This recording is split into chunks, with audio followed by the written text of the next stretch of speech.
Hello, family. This is African Esquire, and I'm here with a live video. So I've been thinking about doing this video all day and thinking about, whether or not I'm making the right stance. But I really feel strongly that I needed to take this stance, especially given the circumstances. So might be a little bit long of a video because I'm going to go through a number of things about what's going on with the social media platform Facebook. So if you haven't heard, yesterday, and yesterday was today's the 3rd, so yesterday would have been May 2nd, Facebook had issued a lifetime ban of Minister Louis Farrakhan. Now, they also issued a ban of other people who they labeled as right wing, one of them being Alex Jones. And that ban, I don't think it was too controversial. Alex Jones had been banned from a number of other platforms previously. I actually thought he was already banned from Facebook. But they also included within these people Minister Farrakhan. Now, I'm going to talk about this on a number of levels, and I really want to start with just who Minister Farrakhan is. Let me first say I don't agree with everything that he says, everything that he does. I don't agree with anything anyone says or does. So that does not make him special. Any of our leaders inside of our history. I don't care if you're talking about Marcus Garvey. I don't care if you're talking about Huey P. Newton. You're going to find some things that are compromising, and you're going to find some things that you don't necessarily like. And maybe if you were in their position, you would have done it differently.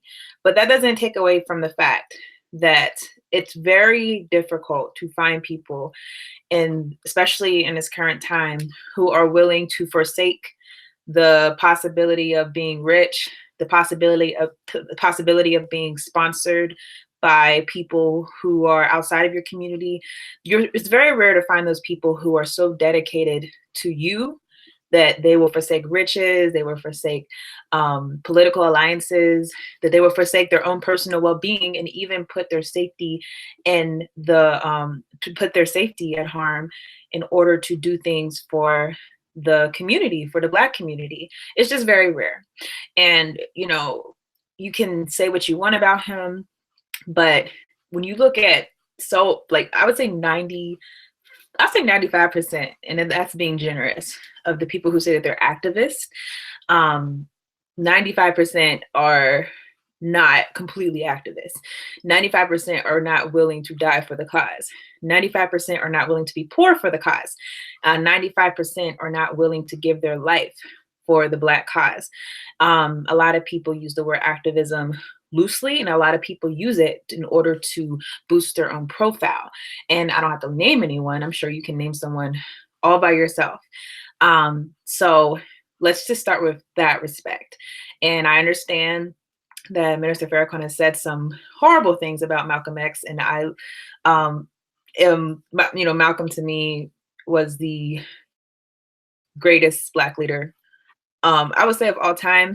Not, that we got to see his plans come into fruition so much, but his sincerity and his heart, what he was willing to do and die for the Black community, and he knew he was about to die for the community. To me, Malcolm is the pinnacle of sincerity, is the pinnacle of sacrifice, is the pinnacle of what we should strive to be. So don't think I take those things that he said about Malcolm in the past lightly, but I do know that he's apologized or expressed regret over a lot of the things that he said when he was younger about Malcolm. He stated repeatedly that he has not had, that he personally did not order or was not the one who had something to do with his assassination. And if you didn't see, there was a whole special where I believe Malcolm's daughter, I forget her name, starts with an A, but actually met with him, and they basically worked it out to where, he expressed regret over the death, but he stated, I did not kill Malcolm. And I have not seen anyone who has proven otherwise. And so that being said, it's unfortunate that Malcolm was killed in the Nation of Islam. It's unfortunate that the speech that he got hurled at him from his own people. It's unfortunate the treatment that he got. Absolutely. But as I stated, I one thing that Malcolm was very strong about was you can't hold someone to something when they evolve. He stated, for me, like I've changed, and all of you at some point where someone or did not believe what you believe. That's actually the quote. You can't just paraphrasing, but you can't hate someone for believing something that you don't believe, or being someone that you don't agree with, because at one point you were not the person you are today. And I've stated on this channel, some of you may love some of the things I say, but at one point you would have hated me because at one point, especially in my young years of my teenage years going into, it kind of stopped when I was going into college, but I was a very, I would say, right-wing Black girl. And that's, something that's very frowned upon in our community. But a lot of you would not have, you would have hated me. You probably would have said, I'm never going to be anything. I'm never going to mean anything. And the fact is, I needed to learn. I needed to grow. And I, read and actually learn what I was talking about. And I did learn what I was talking about. And that really changed who I was. So, I'm saying that to say, we can't hold someone to something. It's ultimately up to God to judge people. And I'm not saying that you have to support Farrakhan, but just understand, for me, I look at all the good he's done. And, to me, this is someone who's done a lot for the Black community. And just regardless of whether or not you agree with him, you should also feel a certain way about the stance Facebook has taken about what he said, because that's really the issue. They're not banning him for being him. They're banning him for the stuff that he said. That's should be of concern to you if you are someone who is a Black activist, if you're someone who does things for the Black community. You should be concerned about them taking this step, because things that he has said resemble a lot of the things that people like Malcolm, like Stokely Carmichael has said for us, like Asada Shakur. These people would have been banned by the same type of criteria that Facebook used against Minister Farrakhan. So let's be very clear. This is unfortunate for Black liberation in general. So I want to start this video, like I said, I want to focus just a little bit on Minister Farrakhan and what he means to Black people. And I'm going to go through a number of articles, and we're just going to talk a little bit. And I'm just going to give you my real reasoning for why I'm making this stance. So I'm going to check the live stream. Hey, family, what's going on? And checking the comments. You are darkness and we are white light. So I have a troll. Let me remove this person. And if anyone wants to be a moderator for me, because I'm going to be flipping through a lot of things, just let me know. That's a white wing Black girl. What's a white wing Black girl?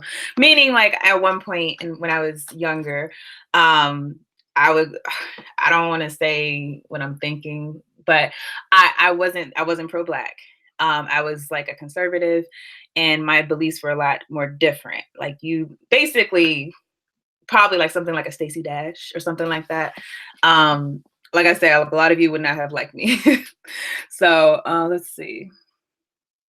All right, Ronald, I'm gonna make you a moderator. Chill chat. Chill cat. I'm gonna make you a moderator also. And that should work good. Yes, solidarity with Venezuela. I did a video about that recently, and let's continue to stand with them. Facebook. Okay. So first, what I'm gonna do, give thanks to Black Jesus for our transformations. Okay, so first what I'm gonna do is I'm gonna actually play a video, and You know, it's a video of Minister Farrakhan. Two videos that I really appreciate of him. One was done, it was when at a convention with the Black leaders back in the 90s, and another was done like way back yonder. But I just want to play these just to show some of the things that this man has done or said on our behalf, despite the fact that he could have not done so. And it would have been very profitable for him not to have done so. And I'm hoping if I share my screen and that it can be heard on the chat. So let's see. All right. So we'll start with this one. I'm going to hold the mic close by. Y'all tell me if the sound is good.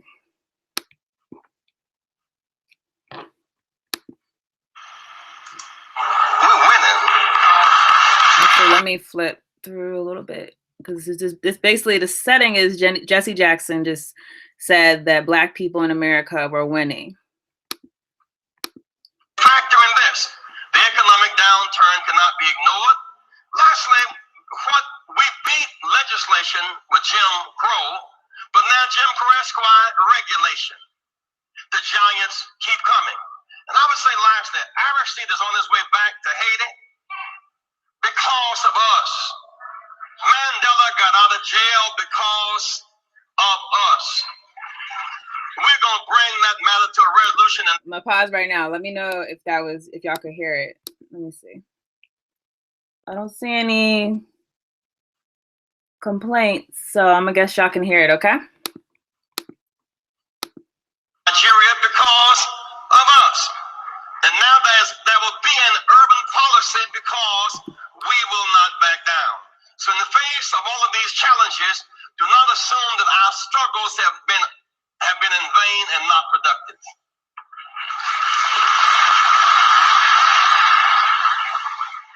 I'll take some brief comments from Minister Farrakhan and Representative Waters and then go to your questions.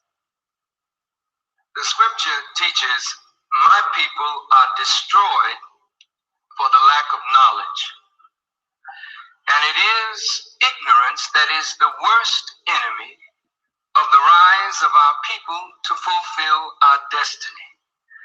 That ignorance is fed on by corrupt leadership. Now, the scripture again says, woe to the shepherds who feed themselves and not the flock. Should not the shepherds feed the flock? Most of our leaders are handpicked by the very enemy that we're trying to get free from.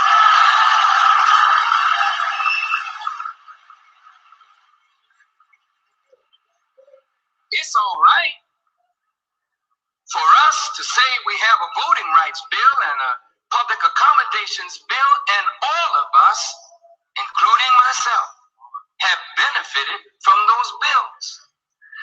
But to get a public accommodations bill and a voting rights bill and then close black hotels because we sleep in white ones, or close black establishments so that we can spend our money with our oppressor, is not winning. Reverend Jackson, I submit. Wait. On one hand, we are winning because every one of these brilliant congresspersons, they represent us. They are brilliant men and women. These are brilliant people in front of us. But what good does it do to have a brilliant head not connected to a black body?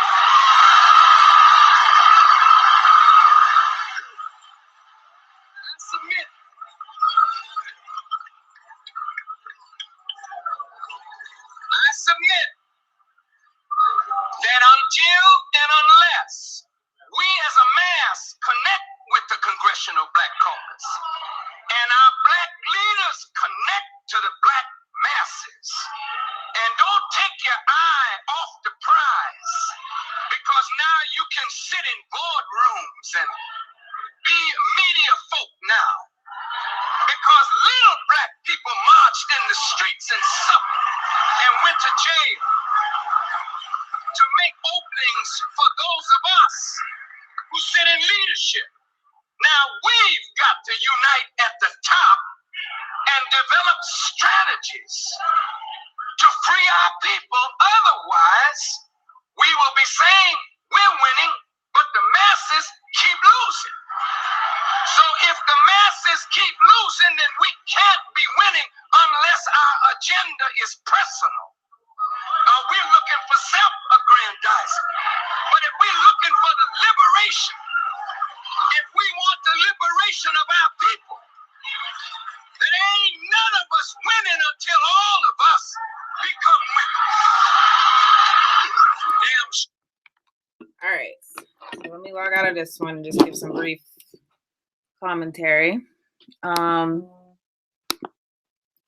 So, you know, this is who Minister Farrakhan is.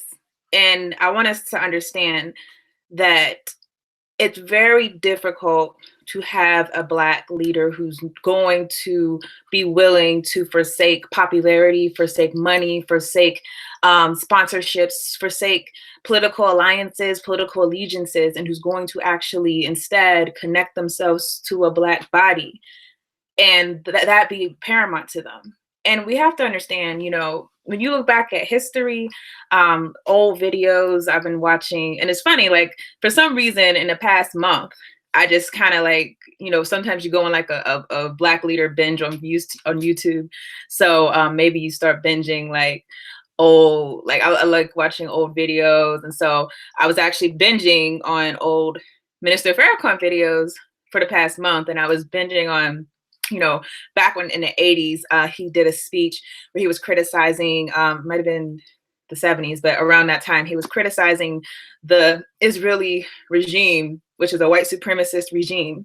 Don't get it twisted. They're absolutely a white supremacist regime. And he was criticizing Zionism. And he said, you know, that belief is a dirty religion. And the press, all of them, you know, when you hear the recording, he says dirty religion, but all of them said, he said gutter religion. And saying gutter religion, of course, would mirror the type of anti-Semitism. I understand that's not really a correct term, but the type of anti-Jewish sentiment that would be used by the Nazis to describe Jews. And he was very much criticized for this. He was very much hated for this. And there's a number of things that he's been quoted or misquoted in the press. And when you look at him in the 90s, to come through all of that and create the Million Man March was a grand showing of Black people, Black men. And I actually went to the anniversary, the 20-year anniversary of the Million Man March, and I went with my father and my nephew. And, you know, I have to tell you, I've been to different events with Black people. I've never felt the type of love, the type of unity that I felt at that event. And there was a common understanding, even just being out in the crowd and just seeing, you know, your brothers and your sisters, and we're all just there to just show unity and make a statement. I mean, I've never seen anything, I've never felt that way before. And these are things that he was able to do.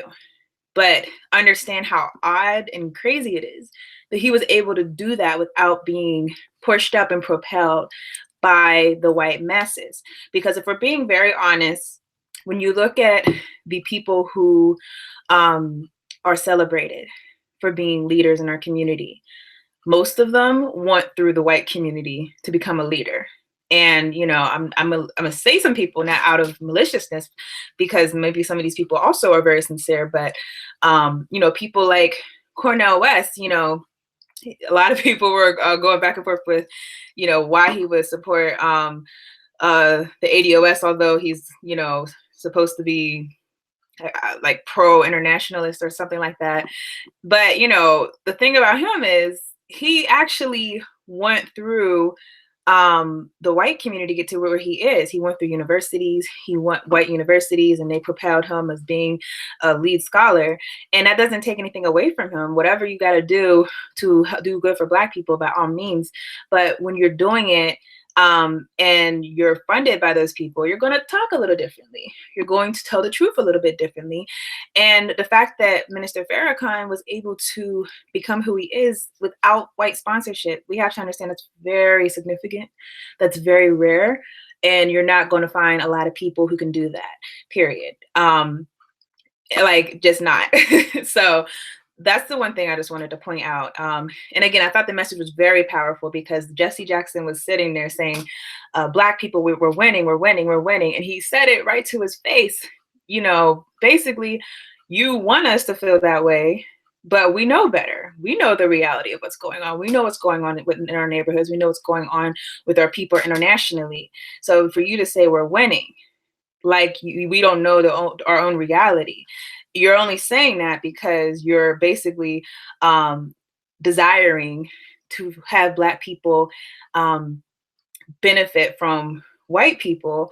But in these tokenized assimilations, you're taking that as a victory, but real victory is collective, it's all of us. It's not these little individualized things that we've been made to think of being victories. You know, Obama was not a victory for Black people. I don't know why we thought that. You know, even just looking at it like objectively, like, oh, we have a Black president. Okay, but did he go through Black people? Oh, well, not really. I mean, he had to really sell out for white people. Okay, well, did he benefit Black people? No. He actually ignored us and, you know, just took our vote. Okay, so what was the point of having a Black president? It really wasn't a victory. So these are things that we have to, you know, be smart about. All right, so I got one more video I'm going to share, and just give me a couple minutes.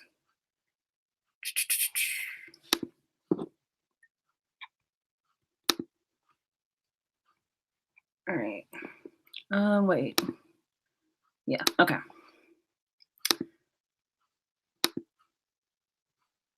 All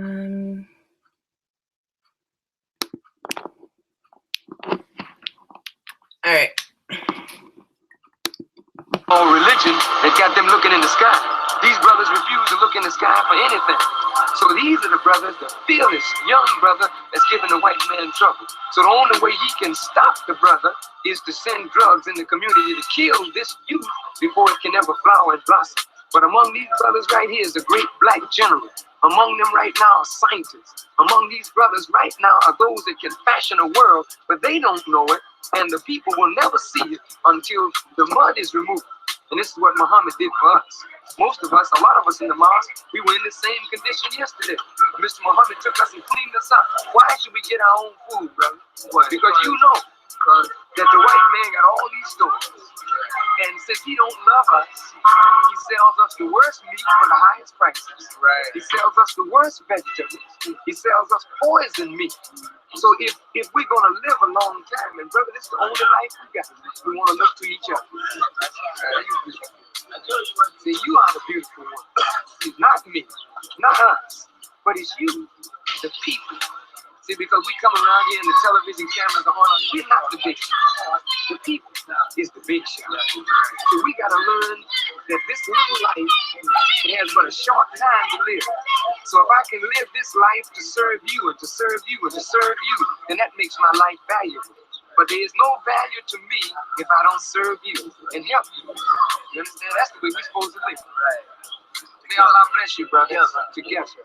Look at this young, strong Black brotherhood. How you doing, sister? How you doing, brother? Oh, you're beautiful. You're the beautiful one. What we want White to see is that though he can think he's destroyed us, he put drugs all in the block, and he makes us to think that we're nothing. Yet, in your heart, you know that you're somebody, and you are something. Muhammad wants you to know that you're the original Black man. There was no man on the earth before the Black man. You didn't have no brown man, you didn't have no yellow man, and you didn't have no white man before the Black man. We are the greatest. All we got to do is get up today and be our beautiful Black self. See, and the thing that the white people hate is to see us showing love to each other. What he likes to see us doing is this.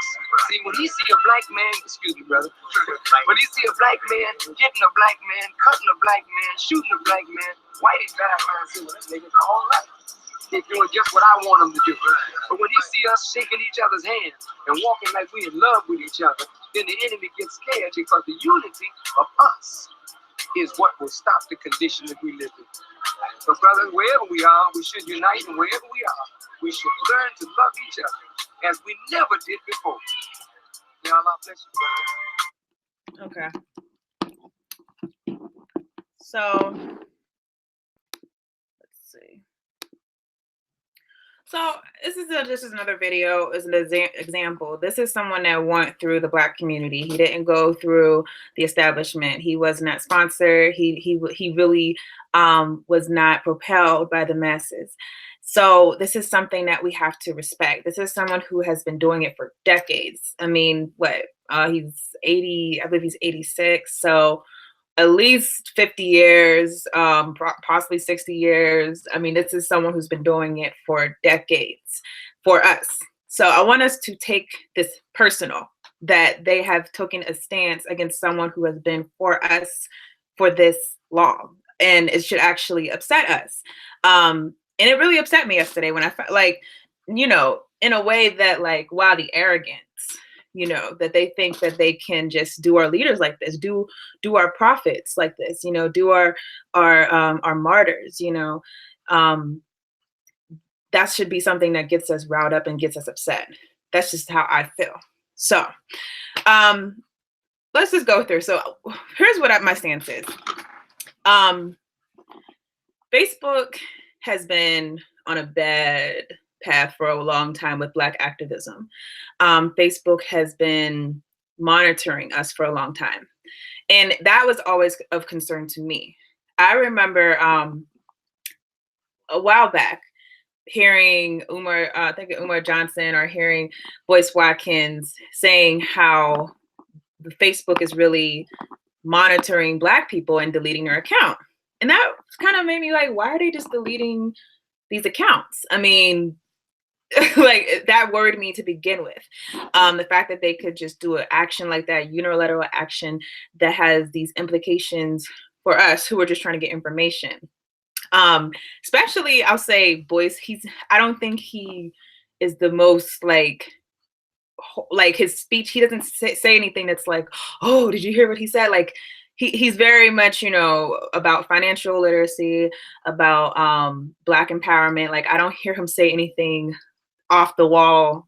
I haven't, and I've been following him for a long time. So when I heard that he was getting banned from Facebook for putting posts and his views, I'm like, for what? Because I've just never seen him say anything that was that like bannable. Like, to me, if you're banning someone, it's like saying hate speech, like calling someone a derogatory term, classifying a group of people in a derogatory way, saying something to arouse people and get them to do something horrible, like saying, oh, go out and kill, white people. That's hate. That's something I could see getting banned for. Absolutely. Go out and shoot the police. Absolutely. I could see that. So when I seen him and people like him, that really aren't that, fiery with their speech, that was very concerning. And I remember back then looking to see if there's any other platforms that I could actually, start looking into. And there are Black ones. Some of you might have seen when I was switching my video. I actually been looking back at Black Spot, for example. That was a Black platform I was looking at. But of course, with things like Facebook and things like Instagram, it's just so convenient for us to use it. And so back then they were banning people, and they've continued to ban people. But not just that, we also find out that Facebook has been giving our information to the government. So I'm going to share my screen again and just read through an article.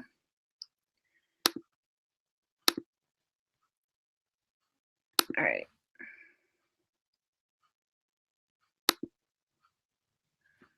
So where is this article? Let's see. Okay, that's one, but let me start with this one actually. So the ACLU finds social media sites gave data to company tracking Black protesters. Now, this is Facebook, Twitter, and Instagram. They have previously provided users data to a software company that aids police surveillance programs and targets protesters of color, according to government records obtained by the ACLU. The ACLU revealed on Tuesday that the technology corporations gave special access to Geopedia, a controversial social media monitoring company that partners with law enforcement and has marketed its services as a tool to track Black Lives Matter activists. And you guys probably know from watching me, I don't even think Black Lives Matter is the most like threatening organization as far as Black liberation.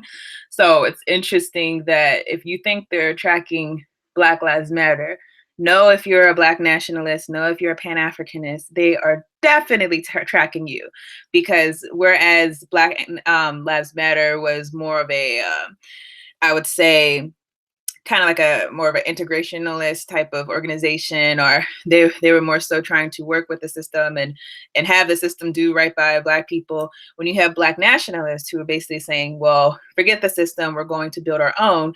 When you have not just Black nationalists, but Pan-Africanists who are saying, not only we're going to build our own, but we're going to connect with the African diaspora, and we're going to connect with the African continent. Understand that that's being really radical. Saying please don't shoot me, yeah, it annoys white people, but it's not something that is doomed to change the dynamics of racism in this country. However, what we're calling for as Black nationalists, as Pan-Africanists, is something that would completely change the power dynamics.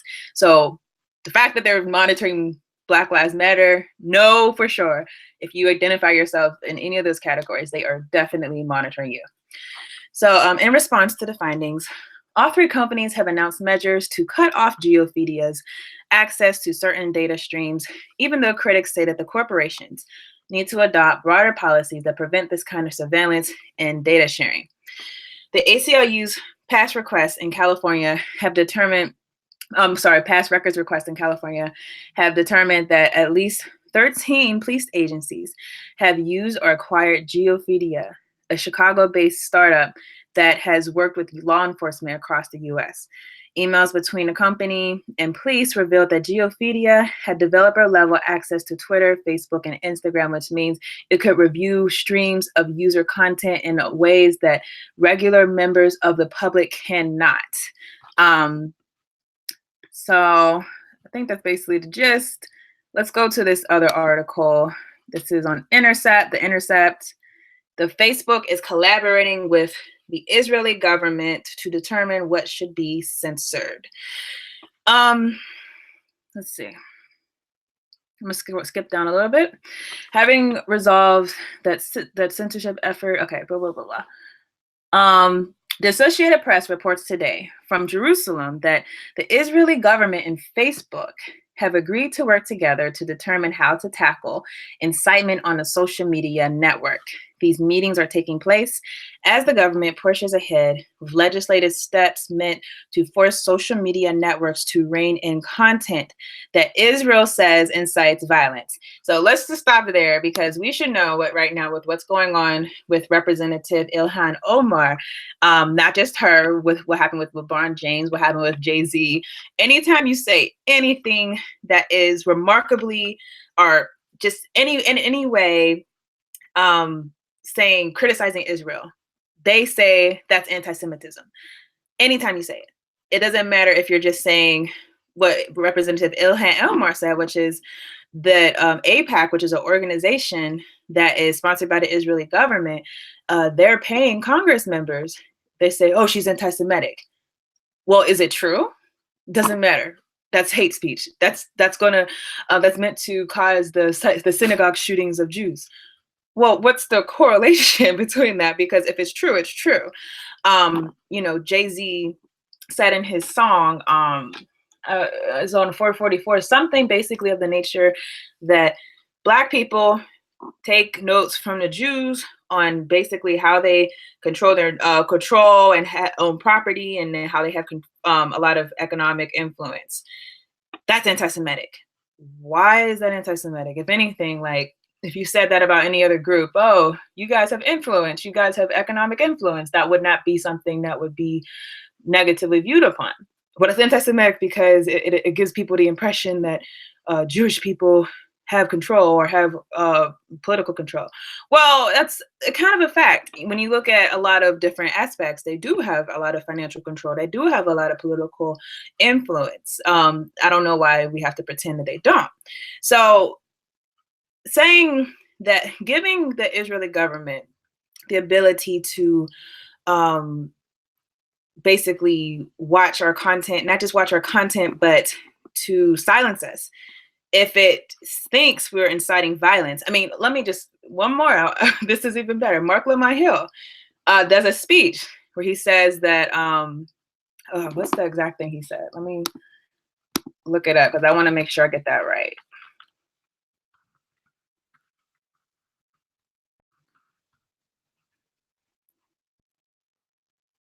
Okay.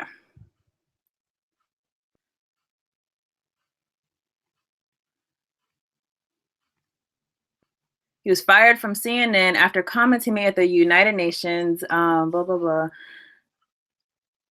Okay, so he said, contrary to Western mythology, Black resistance to American apartheid. Wait. Okay, here we go. He said that we must recognize the right of an occupied people to defend themselves. We must prioritize peace. We must not romanticize or fetish it. We must promote nonviolence at every opportunity, but cannot endorse narrow politics that shames Palestinians for resisting, for refusing to do nothing in the face of state violence and ethnic cleansing, to commit to political action, grassroots actions, local action, and international action that will give us what justice requires, and that is a free Palestine from river to sea. This got this man fired from CNN. If you remember, also Temple University was trying to fire him. This was viewed as violent by a lot of people. So when they say that they're giving them the ability, a government, a foreign government, that, to me, I mean, wouldn't it be so weird if Facebook gave China the ability to decide, you know, what is violent or not, or if they gave, you know, any government that ability to decide that? It would be very weird.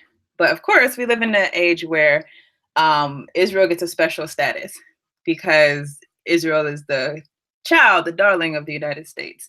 And we're going to ignore the plight of the Palestinians and instead propel them and their interests, because their interests ultimately align with the US's interests, or that's what's been determined. So let's just go on. So in other words, Israel is about to legislatively force Facebook to censor content deemed by Israeli officials to be impromptu, and Facebook appears eager to appease those threats by working directly with the Israeli government to determine what content should be censored. The joint Facebook-Israel censorship efforts, needless to say, will be directed at Arabs, Muslims, and Palestinians who oppose Israeli occupation. And I will also add Pan-Africanists to that list, because if you don't know, historically, Pan-Africanists have always stood against Israeli occupation. Even if you look at the, it's now called the African Union, but at one point it was the Organization of African Unity. In their charter, they condemn Zionism. So that's always been a part of Pan-Africanism. And also, not just that, but we also know that Israel has always viewed Pan-Africanist and independent Black thought as a threat. For example, if you remember, I said on a previous video a while back, the Anti-Defamation League actually spied on Dr. Martin Luther King. And we've never been giving a explanation for why an organization that says their only point in being in existence is to fight anti-Semitism. Well, why would you be monitoring Dr. Martin Luther King? I mean, like, he's the least person that needs the least monitoring out. You would think that, you know, he had a lot of support from many Jews, and they felt like he needed to be monitored because he was talking liberation, and not even the most radical type of liberation.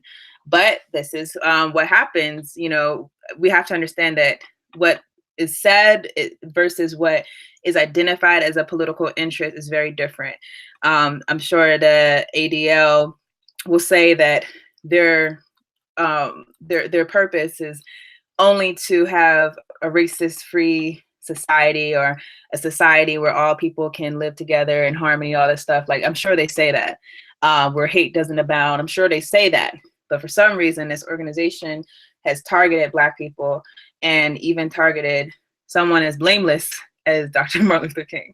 So understand that it's not just Arabs, Muslims, and Palestinians, Black nationalists, Black Pan-Africanists, who also may say things, and I've said many things criticizing Israel, their treatment of Palestinians, their treatment of Africans, their treatment inside of South Africa, for example, their sponsoring of racist institutions all over the world. I've also criticized them, so I would be subjected to the same policies. Now, the AP article makes clear, Israel has argued that a wave of violence with the Palestinians over the past year has been fueled by incitement, much of it spread on social media, which is interesting, right? Because here's the threat. You have people who are being oppressed, rebelling, and social media has been used to spread a lot of information. And I know this is, why a lot of people probably will continue to use Facebook despite the fact that they're doing these things, because it is convenient. It is really easy to spread information. It's very easy to share information. But the fact is, they will take the fact that you're spreading information and say, hey, we need to monitor this, or hey, we have to do something about this. And this is what's happening basically with the Palestinians. Okay, so let's try to scroll through a little quicker. Israel has begun actively surveilling Palestinians for the content of their Facebook posts, and even arresting some for clear political speech. Israel's obsession with controlling Palestinians' use of social media is motivated by the way it has enabled political organizing by occupation opponents. As Kane wrote, a demonstration against the Israeli occupation has been organized in a matter of hours, while the monitoring of Palestinians is made easier by the large digital footprint they leave on their laptops and mobile phones. And y'all, let's, pay attention to this, because I'm trying to highlight it. For some reason it's not highlighting. But that's very important that we understand, if you're only an activist, or you're only pro-Black until it gets real, then you don't worry. This doesn't involve you, because you'll basically fall in line whenever these things happen. But if you are someone who is an activist and about that life, regardless of what happens, understand that this technology, we have to start figuring out ways to mobilize without it, because it is so easy to track us. So easy. And it's the negative side of social media. Yeah, we have the ability to share content, and it really has helped to just know what's going on in different parts of the world. But at the same time, we have to start, analyzing and thinking. And I'm calling out to my brothers and sisters who are in the tech field. Like, we need to be meeting and like talking about these things, because it's very dangerous. When you think about the Black Panther Party, they were taken out by COINTELPRO. Now, when you think about, had the Black Panther Party been in 2019, how much quicker do you think COINTELPRO would have gotten them? Because more than likely, the Black Panthers would have been using Facebook, they would have been using YouTube, they would have been using Google, they would have been using all of these major sites.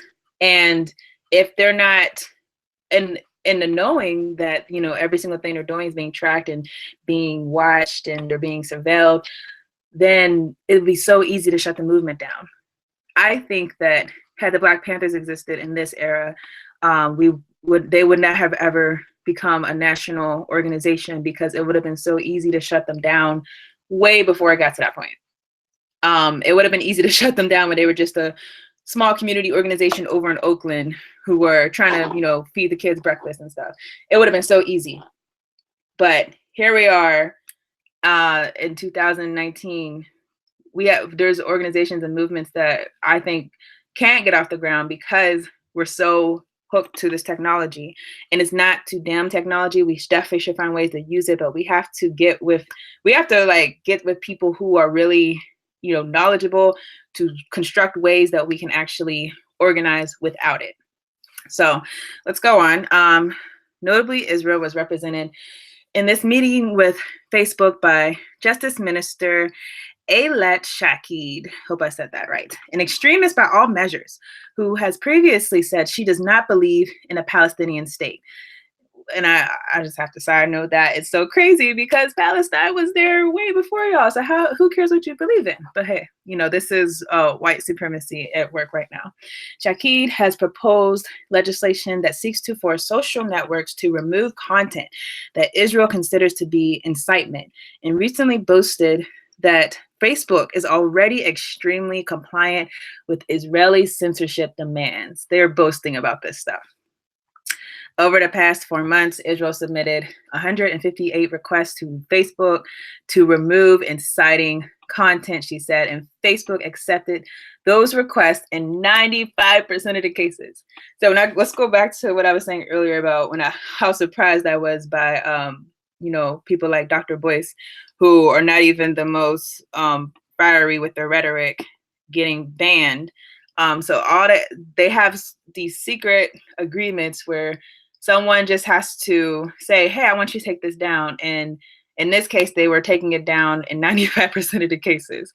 And I'm pretty sure this could apply to all of us. So all of this underscores the severe dangers of having our public discourse overtaken, which we know, right? Let's go on. I want to get to the point where, can anyone imagine Facebook deleting posts from prominent Israelis? Okay, let's jump down here. So Facebook is confronting extreme pressure to censor content disliked by various governments.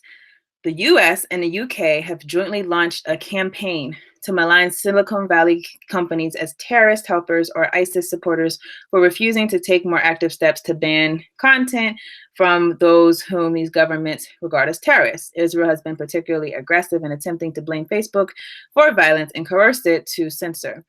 Family members of Israelis killed by Palestinians are suing Facebook, claiming the company helped facilitate those attacks. Okay. That looks like the gist of the article. But let's get back to the main screen. Okay, so the reason I wanted to go through those articles was I wanted to make sure that I was not just getting on here and saying things, but I actually want y'all to see that these are things that have been happening. And I'm sure most of you have already known about these things because it's just been so blatant to me, the stances they have taken as an organization.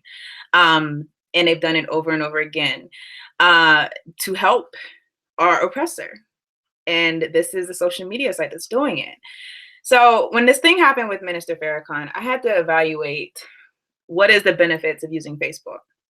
And by the way, I know that it's not just Facebook, it's a lot of these companies. Google owns like a third of the world at this point. So, I think I know they own YouTube. They might own Twitter. But the reason why I'm targeting Facebook specifically for now is because I think there are severe threats and there are threats that we can take care of as we plan. Facebook has taken a straight up, we're not messing with y'all stance now. And the reason why Facebook's stance is so urgent and why I think that I can in good conscience use this for political activity is because, number one, if we continue to use Facebook and we continue to propel that platform, first of all, understand we're continuing to give money to the platform of Facebook. They get money through advertising.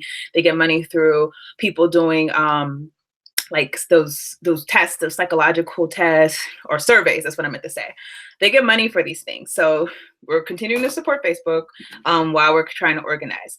But the other thing is, if we're not spending as much time as we spend on Facebook trying to develop alternative types of platforms, then we're giving them all the power, because if you think about when Facebook just started, you know, what, maybe 10 years? How old am I? So probably about, yeah, 10, 15 years ago, maybe. Had we been focused on building alternative types of platforms for 15 years, we would have had something comparable by now to where we wouldn't have to have these threats.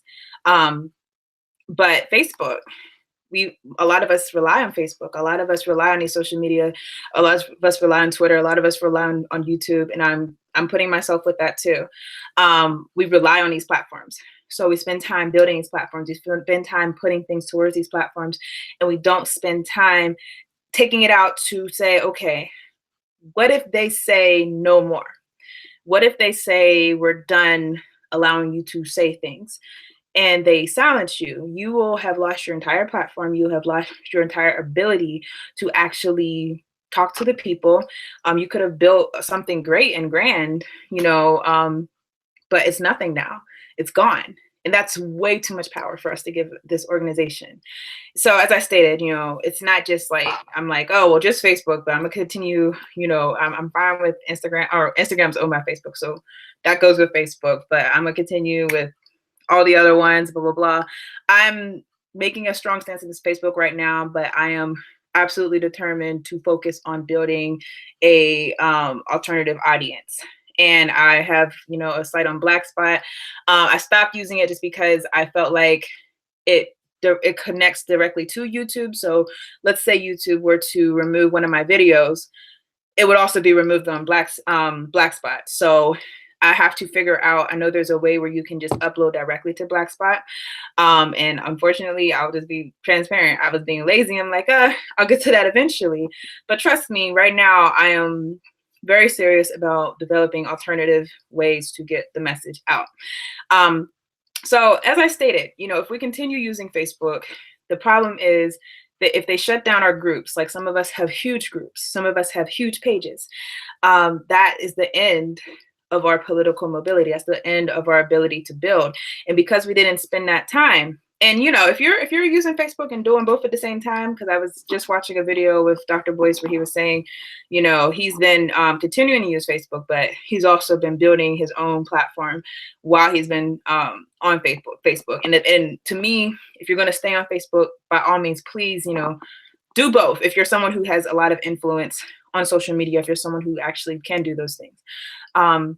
But you know, if you're not someone who has the time to do both, or has the connections to do both, you know, focus on you know, building. You know, don't be so reliant on these institutions or on these social media companies, because like I stated, like if all they have to do is delete you, then you've lost everything.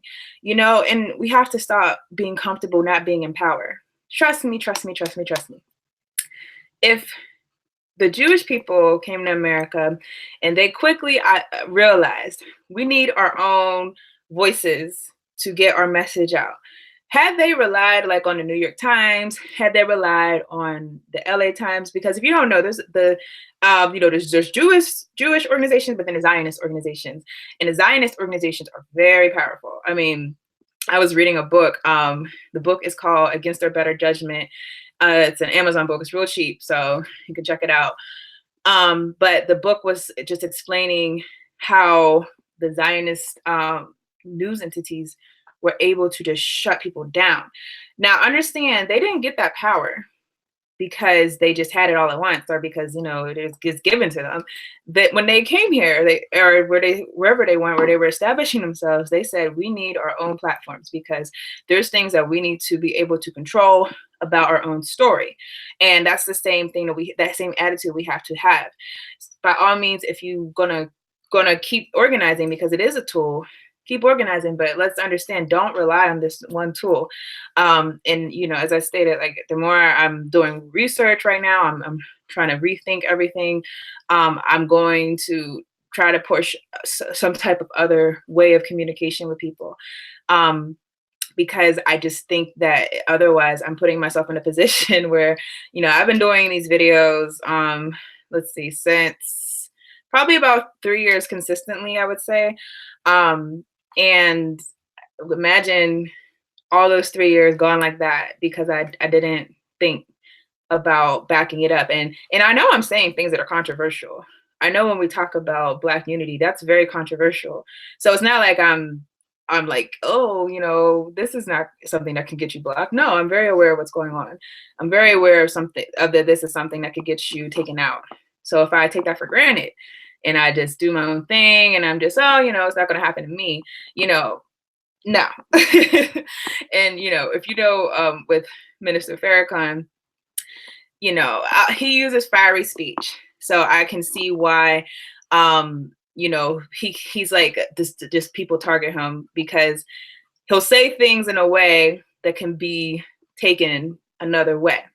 But if you actually read the whole sentence and read the whole context, you'll read it and be like, oh, he wasn't saying that. He wasn't saying, I forget the recent one where it was like he had some speech where they were trying to say he said something, I forget what.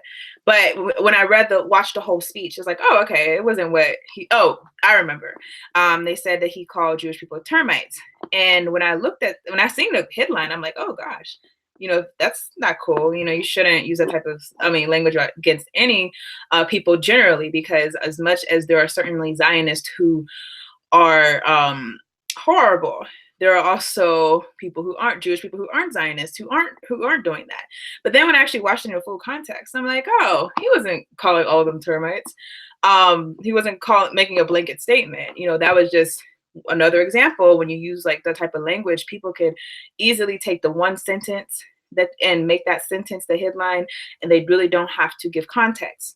And so I'm saying that to say that, Minister Farrakhan is always going to be a target for these types of things. And, I'm sure he's not bothered by it because it's been happening his whole life.